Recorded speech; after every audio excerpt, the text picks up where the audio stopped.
So today we want to do one sample t-test using JMP.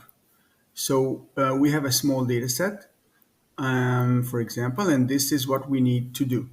We need to go to Analyze, and from there we need to go to Distribution. And from Distribution, we need to grab the relevant variable. In our case, it's only a single variable, it's salary. So we're going to grab salary and we're going to put it into Y columns. And then we're going to click OK.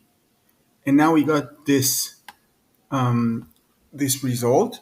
So what we need to do with this, first, just for aesthetic issues, let's make this stack. It's going to be horizontal rather than vertical. Now that we're here, we need to go to salary, and we need to go to the test mean. And now that we go to the test mean, we get this dialog box in which we need to state the hypothesized mean. And if we have also true standard deviation value, we need to state that as well. Once we choose a true standard deviation value, so that means it's not going to be a t-test, it's going to be a z-test, because the difference between a single t-test and a single sample z-test is that with the z-test, I have the standard deviation of the whole population, which in this case, we don't.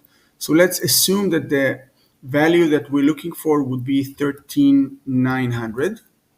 And we don't have the standard deviation of the population, only the standard deviation given by the sample. So we clicked 13,900, and then we're going to click OK. And then we get this output.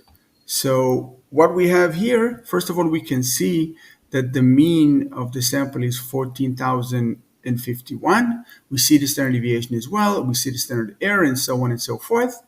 And here we can see that the hypothesized value is 13,900. We can see that the actual estimate, which is the mean of the sample, is 14,051. We see the degrees of freedom, and obviously we see also the test statistics and the probabilities. So we can see that the probabilities is much greater than 5%, and thus there's no significant evidence to state that there's a significant difference between 13,900, which is the value that we stated, and the mean from the sample.